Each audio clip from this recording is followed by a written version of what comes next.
New teachers, this is for you. Congrats on getting your teaching job. Now it's time to set up your classroom. You open the door and suddenly your excitement turns to dread. Where do you even start? What's important and what's not? If this is where you're at right now, then these 6 steps were made for you. Step 1, take stock of what you have in your classroom. What things are permanent and what things can be moved? Do you have desks or tables? Where is the whiteboard and which way does it face? Guess what? You just finished step 1. Let's move to step 2. Step 2 is to decide on your furniture layout. If you're hesitant on what to do with your desks, I would strongly suggest to just put those desks in rows. You can always change it as the year goes on, but rows are an easy way to create a nice structure to your classroom and really reinforce behavior management. Lastly, when it comes to placement of furniture, you want to figure out where to put the teacher desk. My little trick that I've always used is to place the teacher desk on the opposite end of the room from the door. This placement is actually based on feng shui, which is an ancient art of placement of furniture. Just have found this very useful because not only are they able to see their whole classroom, but they're also able to see what's coming in and out of the door, which is super important, not only for safety, but just so you know what's going on. All right, you've gotten your furniture set up and now it's starting to look a little more like a classroom. Let's move to step 3. Plan your wall space. This is something I wish someone would have told me my first year of teaching, and that is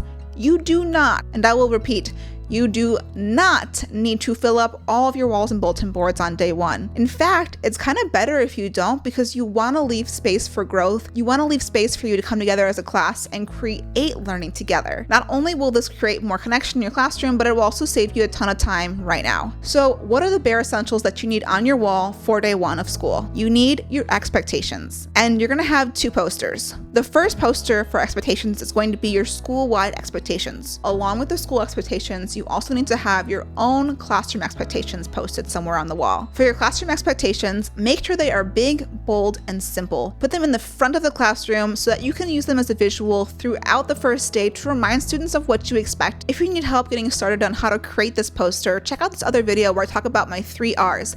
I have also linked my 3 R's poster below if you want to use it. It's totally free. So step 3, you've got your school-wide and classroom expectations posted visibly in the front of your classroom, and you've kind of relaxed about the rest of your walls because we know we can fill those out as the year goes on. Let's move on to step 4. You're going to create bulletin board starts. And what this looks like is creating platforms that you can use as the year goes on. Just simply take your bulletin boards and cover them all in butcher paper and borders. Pro tip, you can use the same butcher paper and the same borders on every single bulletin board. This will make your classroom look streamlined and sleek, and it saves you a ton of time from having to figure out what to do. Just go ahead and get those things up on the wall. You have the entire year to fill these up, so you don't have to stress about this right now. Step 5, supplies. By creating an intentional plan for supplies, you will save yourself hours of headache and trouble as the year goes on. Here's my go-to easy plan. First, start with communal supplies. These are things like glue sticks, scissors, markers, crayons. Put each of these items in a container and label that container. You don't need a fancy label maker or to even print a label. Just write it with a thick marker and tape it with some of that thick tape onto the container. That's good enough for now. Second, you're going to create a space for student work. For example, if each student is going to get a notebook in your classroom, you need to have a spot where they can get it before class and put it away at the end of class. You want to separate these spots by either period or content. Some classrooms already have cubbies and all you have to do is label it period 1, 2, 3, 4.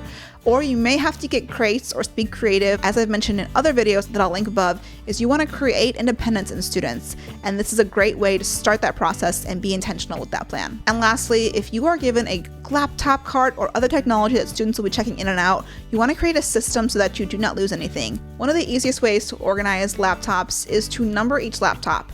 And then you can print off your roster and tape that roster to the top of the laptop cart. And then students can check out the number that is attached to the roster number on there. And that way, if you're missing one, you know who it was. All right, you're almost there. I want you to look around your classroom right now and realize so much has happened. Do you already feel so much better? I bet you do. Here we're going to move into our last and final step, and this is to have an assignment turn-in spot. This might seem like a detail that you'd be like, oh, I can do this later. Do it right now. I'm telling you, do it right now. On the first day of class, you want to set up your expectations for not only where students are going to get supplies, they're going to get their notebook, but explaining to them how they're going to be turning in their assignments. And you have to have that ready so you can show them and say, this is how you're turning in your assignments. Find a spot in your classroom that feels intuitive. Oftentimes it's close to the teacher's desk so that you don't have to be walking back and forth to grab papers. I bought this IKEA paper holder a long time ago. I will show a picture of it here. What I like about this is that it was relatively inexpensive and it has a spot for each period. You use whatever makes sense to you, but find a spot where students for each period or content area can turn in their finished work. This not only helps keep you organized, but it also builds into your classroom management with things like dismissal routine.